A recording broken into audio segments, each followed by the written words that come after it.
नमस्कार दोस्तों, स्वागत है आप सभी का इस नए यूट्यूब चैनल पे। मेरा नाम है आशु यादव और आज मैं आपको बताने वाला हूँ टेक्निकल इंडिकेटर्स के बारे में। क्या टेक्निकल इंडिकेटर्स सच में काम करते हैं? तो 2 प्रकार के इंडिकेटर्स होते हैं मार्केट में।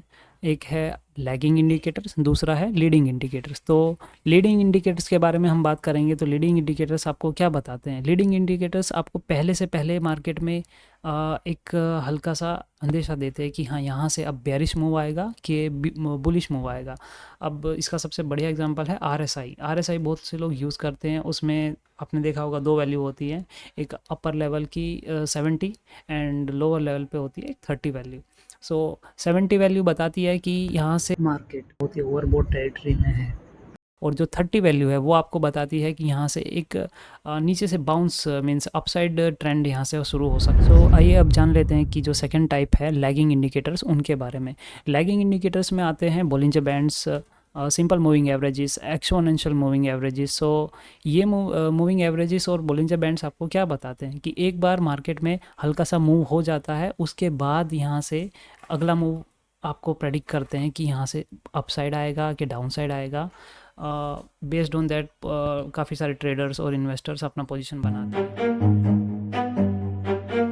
तो कुछ लोग आरएसआई को एकदम ही आइसोलेशन में यूज़ करते हैं, जो कि बिल्कुल ही गलत है। आरएसआई को आप मूविंग एवरेजेस के साथ कंबाइन करिए, उसके साथ वॉल्यूम बजर ऐड करिए, या फिर कोई सिंपल मूविंग एवरेज या एक्सपोनेंशियल मूविंग एवरेज उसके साथ कनेक्ट करिए।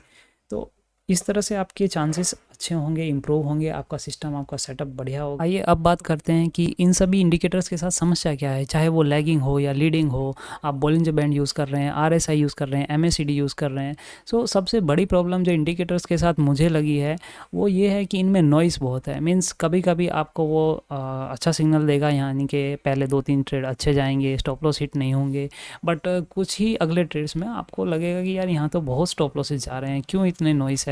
सो इस नॉइज़ को रिमूव करना सबसे बड़ा हर्डल, सबसे बड़ा चैलेंज है किसी भी टेक्निकल इंडिकेटर के साथ। और बिगिनर्स और जो भी 2-3 साल से मार्केट में है, उन लोगों के लिए सबसे बड़ी समस्या है कि इन नॉइज़ को कैसे दूर करें। तो बैक टेस्टिंग के बारे में अब हम बात करना चाहेंगे। बैक टेस्टिंग यूजुअली आप मैन्युअली कर सकते हैं या किसी सॉफ्टवेयर वेबसाइट के थ्रू भी कर सकते हैं। बट कोई भी स्ट्रेटजी या इंडिकेटर जब आप अपने सिस्टम में डिप्लॉय कर रहे हैं या फिर उसको प्रैक्टिकल करना चाह रहे हैं, तो आपको एक बार उसका 1 साल का, कम से कम 1 साल का डेटा बैक टेस्ट करना है, और उसमें नोट्स बनाने हैं कि कहाँ कहाँ पे ये फेल होता है और इसके ड्रॉबैक्स क्या हैं और मैक्सिमम ड्रॉ डाउन क्या है।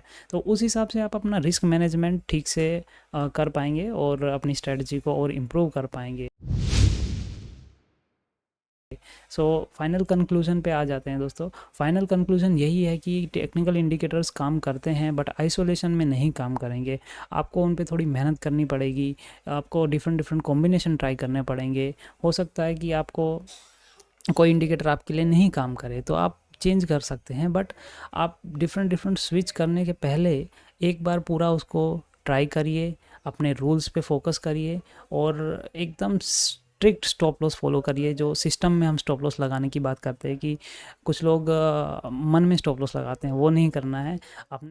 तो अभी के लिए इतना ही दोस्तों, मिलते हैं आपसे अगली वीडियो में। उसमें मैं आपको लाइव एग्जांपल दिखाऊंगा चार्ट्स के ऊपर, बोलिंजर बैंड्स और कुछ और 2-3 इंडिकेटर्स के बारे में। So thank you very much.